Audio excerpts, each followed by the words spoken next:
ఇంకా ఆ గాయాన్ని మర్చిపోలేకపోతున్నాను. ఆ గాయం మాన్పించడానికి నేను అస్సలు ఒప్పుకోను విరాజ్. నువ్వు నన్ను పెళ్లి చేసుకుంటాను అని అనే వరకు నేను కెలుకుతూనే ఉంటాను. నీ గాయాన్ని పెంచుతూనే ఉంటాను. రమ్య, ఎందుకు మౌనంగా ఉన్నావు? నేను వద్దన్నందుకు నిజంగానే బాధగా ఉందా? హో గాడ్ విరాజ్, మళ్ళీ ఆ దేవదాస్ మొహం పెట్టకు.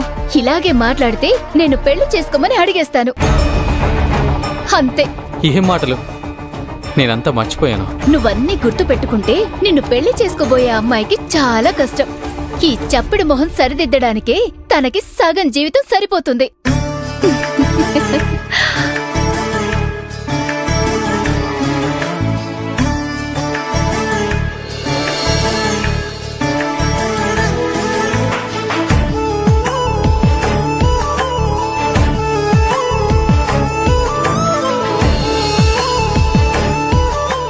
మిస్ ముఖర్ గుర్తొస్తే చాలు మొహంలో వెలుగొస్తుంది. ఇక తను నా భార్య నాతో ఉంటే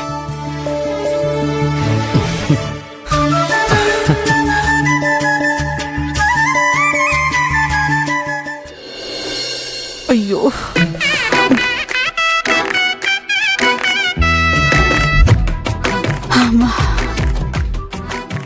నా మాట నాకే చుట్టుకుంటుందంటారు కదా, అది ఇదేనేమో. ఆ వైజయంతికి తన పని చేసుకోవడానికి ఏం ప్రాబ్లం? అనవసరంగా నన్ను ఇరికించింది.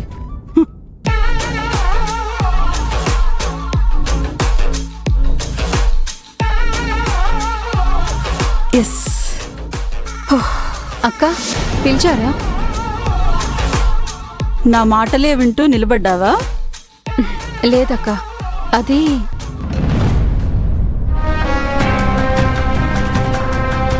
అక్క నీకేమైనా సహాయం కావాలా? నిన్ను నేను అడిగానా?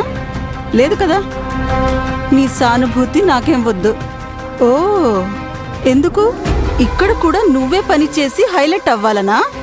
లేదా నాకు పని ఏమీ రాదని నిరూపించడానికా? అక్క ఎందుకు అలా అంటారు? ఇల్లన్నాక ఒకరికొకరు సహాయం చేయడం మామూలే కదా. అది మన బాధ్యత, సానుభూతి కాదు. నీ బాధ్యతను వేరే చోట చూపించు. ఇక్కడ నేను చూసుకుంటాను.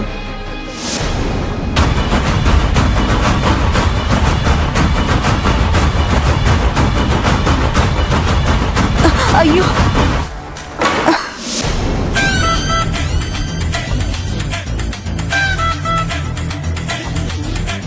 పర్లేదక్క, నేను సరి చేస్తాను.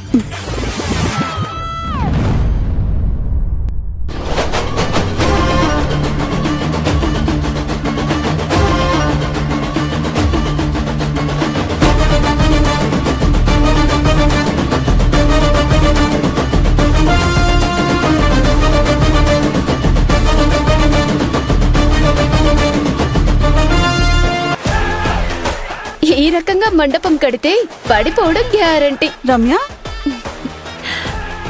నన్ను చూసి మీరు ఇవాళ ఇంత సంతోషంగా ఉన్నట్టున్నారు. సంతోషం కాక ఏంటి? నువ్వు కూడా ఈ ఇంటి బిడ్డవే కదా. నువ్వు వస్తేనే పూజకు ఒక కళ వచ్చింది. ఏమంటావు వైజయంతి?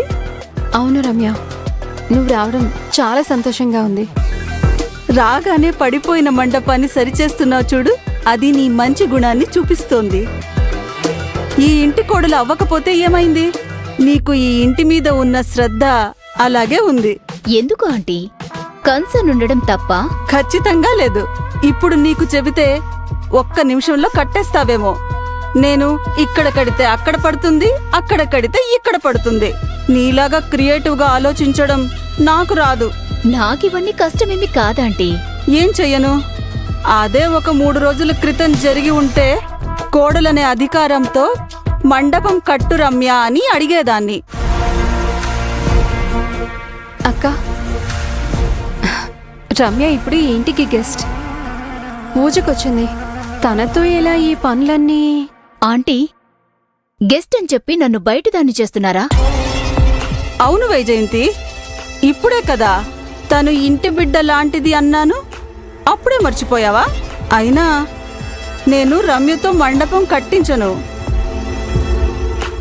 ఇంటి కోడళ్లే నిలబడి చెయ్యాలని అత్తయ్య చెప్పారు కదా.